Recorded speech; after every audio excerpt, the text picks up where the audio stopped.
My name is Margaret Collins, and I am 62 years old. If you had asked me 10 years ago how I imagined the later chapters of my life would look, I would have told you that they would be quiet, peaceful, and uneventful. I thought I would live out my days surrounded by my family, enjoying my garden, knitting sweaters for my grandchildren, and sharing coffee with my neighbors. But life is never as predictable as we imagine, and sometimes the very moments we think are the end of our story become the beginning of something far greater. I had worked most of my life as a teacher in a small town outside of Cincinnati.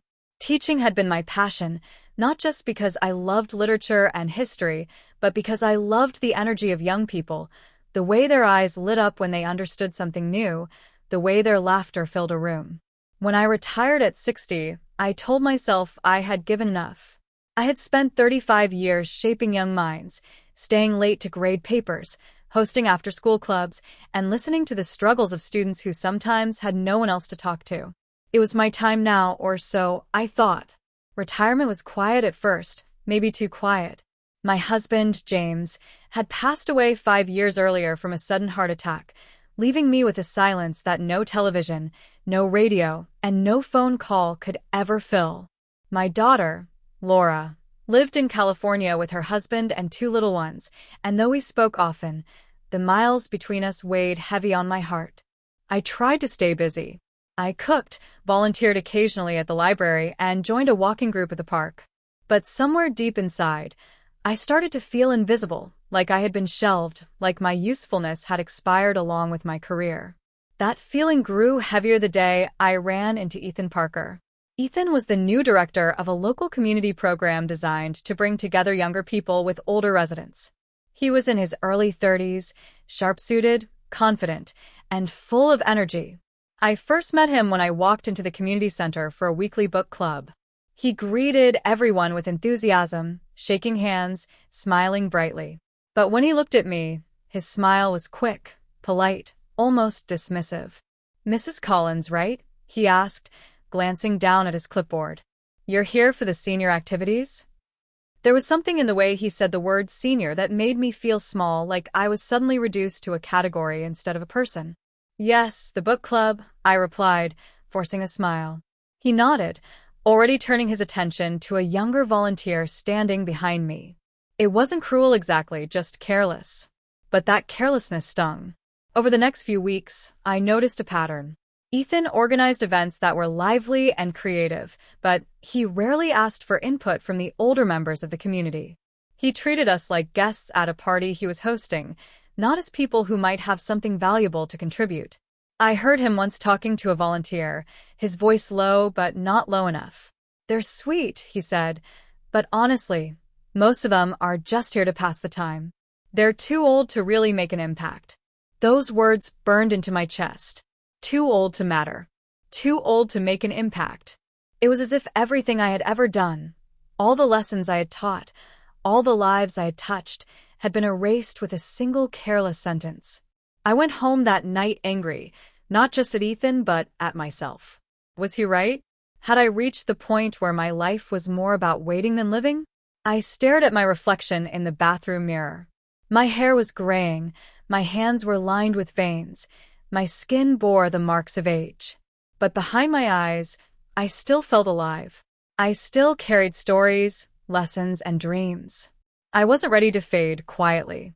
The turning point came 2 weeks later, when the community center announced a mentorship program pairing older adults with high school students. Ethan made the announcement with enthusiasm, but it was clear he didn't expect much from us. "Of course, we'll keep the project simple," he said with a smile that didn't quite reach his eyes.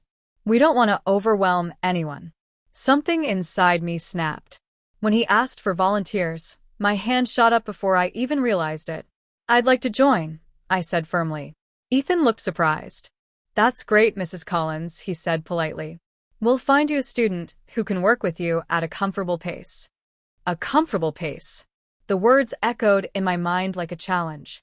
A week later, I was paired with a 17-year-old girl named Kayla Johnson.